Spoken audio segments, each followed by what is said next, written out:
آؤ تو صحیح نا۔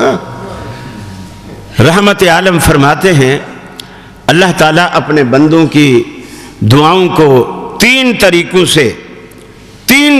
سے قبول کرتا ہے۔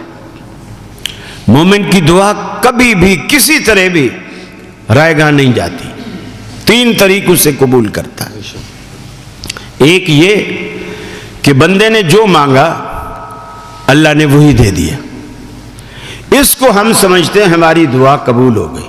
جو مانگا، مثلا میں نے دعا کی یا اللہ مجھے مولوی بنا دے، اللہ نے بنا دی، اب میں سمجھا کہ میری دعا قبول ہو گئی۔ تو ایک طریقہ یہی، کسی نے کہا یا اللہ مجھے تھانے دار بنا دے، اللہ نے تھانے دار بنا دیا، وہ بھی سمجھتا ہے میری دعا قبول ہو گئی۔ جو مانگے بندہ اللہ وہی دے دے، ایک طریقہ تو یہ ہے۔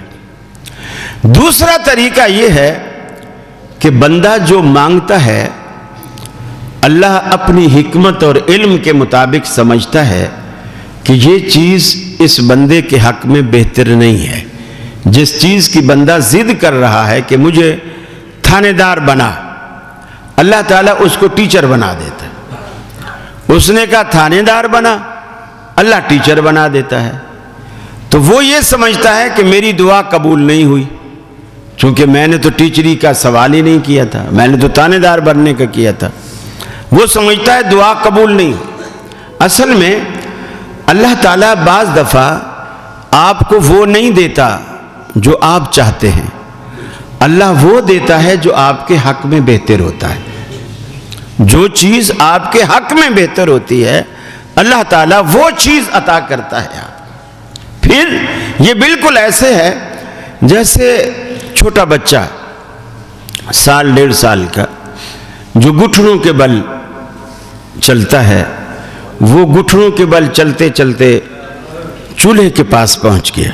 چولہا اگرچہ بجھا ہے، وہاں ماچس پڑی ہے، بچے نے ماچس اٹھا لی اور اس کو کھول بھی لیا، تیلیاں بھی نکال لی۔ ماں کی جب نظر پڑتی ہے وہ بھاگ کر جھٹ سے بچے کے ہاتھ سے ماچس چھین لیتی ہے، ماچس چھین لیتی ہے۔ بچہ رونے لگتا ہے کہ ماں نے میرے ہاتھ سے ماچس کیوں چھینی ہے۔ ہو سکتا ہے بچہ یہ بھی سمجھتا ہو کہ میری اماں کے دل میں میرا پیار نہیں، ماچس کا پیار ہے۔ وہ ماچس کو پیارا سمجھ رہی ہے، مجھے پیارا نہیں سمجھ رہی، حالانکہ ماں نے ماچس کے پیار میں نہیں چھینی، بچے کے پیار میں چھینی ہے۔ کیوں کہ یہ بچہ ہے، نہ سمجھ ہے، یہ اس نے اگر وہ اس کی تیلی جو ہے یہ ماچس کے مسالے پر جو سائیڈ پہ لگا ہوتا ہے اس پر اگر اس نے رگڑ دی، گھسا دی تو یہ جل اٹھے گی، اور جل اٹھے گی تو بچے کا ہاتھ جل سکتا ہے، کپڑے جل سکتے ہیں، کوئی بھی نقصان ہو سکتا ہے۔ وہ بچے کو نقصان سے بچانے کے لیے اس سے ماچس چھین لیتی ہے۔ بچہ رونے لگتا ہے کہ مجھے تو ماچس چاہیے۔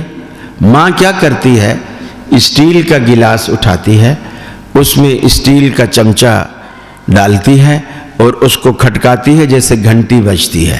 اس طرح بجا کے بچے کی ساری توجہ اس گلاس کی طرف ہو جاتی ہے، ماچس کو بھول جاتا ہے، اور پھر وہ گلاس اور چمچہ بچے کو پکڑا دیتی ہے، اب تو بھی اسی طرح بجاتا رہے، اور نقصان والی چیز اس سے لے لیتی ہے۔ اللہ تعالیٰ اپنے ناسمجھ بندوں کے ساتھ سیم یہی کرتا ہے کہ یہ تو ماچس کی ضد کر رہا ہے لیکن ماچس اس کے حق میں بہتر نہیں ہے، اس کے بدلے کوئی اور چیز دیتا ہے جو آپ کے حق میں بہتر ہوتی ہے، لیکن آپ یہی سمجھتے ہیں میری دعا قبول نہیں ہوئی، لیکن قبول ہو چکی ہے۔ تیسرا طریقہ یہ ہے، اللہ تعالیٰ آپ جو مانگتے ہیں نہ وہ دیتا ہے اور نہ اس کے پلٹے کوئی دوسری چیز دیتا ہے، نہ وہ دیتا ہے جو آپ نے مانگا، نہ اس کے پلٹے کوئی دوسری چیز دیتا ہے، بلکہ آپ کی اس پوری دعا کو آخرت کے لیے محفوظ کر لیتا ہے۔ حدیث میں آتا ہے ایک بندہ اللہ کی جناب میں کھڑا ہوا، اس کا حساب کتاب، یہ سب کا امتوں کی طرف سے بتایا جا رہا ہے، حساب کتاب اللہ کے سامنے ہو رہا ہے، اور اللہ رب العالمین اس کی ساری نیکیاں اس کے سامنے جب ڈال دے گا ساری نیکیاں ترازو میں ڈل گئیں، اس نے دیکھ لیا گناہ بھی سارے ڈل گئے، اس کو اس کے علاوہ اب کوئی نیکی بھی نظر نہیں آ رہی، لیکن جب اس میزان کو اٹھایا گیا تو اس کی نیکیوں کا جو پلڑا ہے وہ ہلکا ہو گیا اور گناہوں کا پلڑا بھاری ہو گیا۔ اور قرآن کہتا ہے فَأَمَّا مَنْ ثَقُلَتْ مَوَازِينُهُ فَهُوَ فِي عِيشَةٍ رَاضِيَةٍ وَأَمَّا مَنْ خَفَّتْ مَوَازِينُهُ فَأُمُّهُ هَاوِيَةٌ، جس کی نیکیوں کا پلڑا ہلکا وہ دوزخ میں جائے گا، اور جس کی نیکیوں کا پلڑا بھاری وہ عیش و آرام کی زندگی گزارے گا۔ اللہ ہمیں انہی میں سے بنا دے جو نیکیوں کا بھاری پلڑا رکھنے والے ہیں۔ اب وہ تھر تھر کانپے گا، میری نیکیاں کم ہیں، گناہ زیادہ ہے، اب تو میں دوزخ میں جاؤں گا۔ اب وہ کھڑا کانپ رہا ہے، ابھی اللہ تعالیٰ نے فیصلہ کوئی نہیں کیا۔ اللہ فرشتوں سے کہے گا فرشتوں وہ جو سامنے گٹھڑی رکھی ہوئی ہے وہ گٹھڑی لے کر آؤ اور اس کے نیکیوں والے پلڑے میں ڈال دو۔ وہ فرشتے اس گٹھڑی کو لے کر آئیں گے اور اس کی نیکیوں والے پلڑے میں ڈال دیں گے، اور ڈالنے کے بعد اس کی جو نیکیوں والا پلڑا ہے بالکل جھک کر زمین سے لگ جائے گا اور گناہوں والا پلڑا اٹھ جائے گا۔ وہ خوش بھی ہوگا، حیران بھی ہوگا۔